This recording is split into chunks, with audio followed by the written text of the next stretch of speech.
Magnet dia ni memang kuat. Kalau korang nak letak dekat besi macam ni, dia boleh lekat dengan cantik. Walaupun besi ni dia bukan flat, tapi magnet belakang dia ni boleh lekat dengan kuat. Lampu yang jenis rechargeable.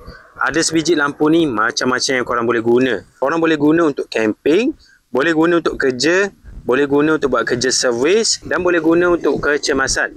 Lampu ni dia ada banyak mood cahaya yang korang boleh pakai. Bila korang tekan sekali, dia akan nyala warna putih macam ni.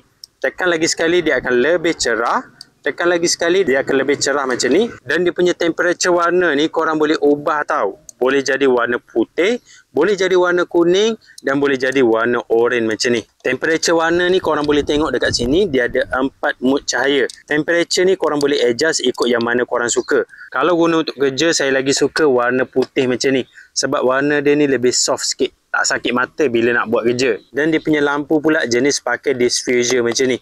Jadi cahaya dia tu lebih soft. Kalau korang nak guna untuk suluh muka, pakai macam ni baru tak sakit mata sikit. Kalau lampu jenis LED dia expose macam ni, dia tak ada diffuser macam ni, dia pakai reflektor, cahaya dia ni lebih terang, dia sakit mata sikit kalau korang direct suluh dekat muka. Kalau yang ni dia kurang sikit. Kalau nak guna untuk camping, kalau korang suluh dekat muka, yang ni dia lebih selesa berbanding yang ni. Kalau yang ni korang kena letak atas dan tinggi, barulah tak sakit mata. Jenis rechargeable, untuk cas sangat-sangat mudah. Korang cucuk je charger dekat bahagian sini. USB port jenis Type C dengan Type A. Korang boleh pakai charger handphone saja sebab kepala dia ni sama saja. Lepas dah siap cas, korang boleh cover balik dia punya port ni. Siap ada battery indicator dekat bahagian sini. Mudah untuk korang pantau berapa bateri yang ada dekat dalam lampu ni. Mudah bila ada indikator macam ni. Kalau nak guna untuk bawa pergi camping, korang cek siap-siap berapa bateri yang tinggal.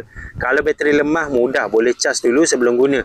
Tak adalah nanti bila korang guna untuk bawa camping, guna 2-3 jam, lampu pula padam tiba-tiba sebab bateri habis. Memang leceh. Nak cas kena tunggu lagi. Lampu ni sebenarnya dia ada banyak cara untuk gantung. Dia sangat multi-purpose. Kaki dia ni kalau korang buka macam ni, korang boleh jadikan lampu meja macam lampu yang sana juga.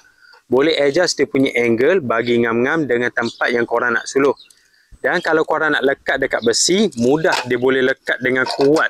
Jumpa je besi, gantung je lampu ni. Kalau korang nak guna untuk kerja dekat dalam silin semua, tampal je dekat bumbung yang besi. Suluh terus ke bawah.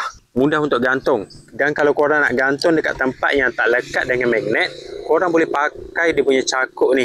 Cakuk dia ni jenis compact, bila lipat dia akan tersembunyi macam ni. Bila buka korang boleh gantung macam ni.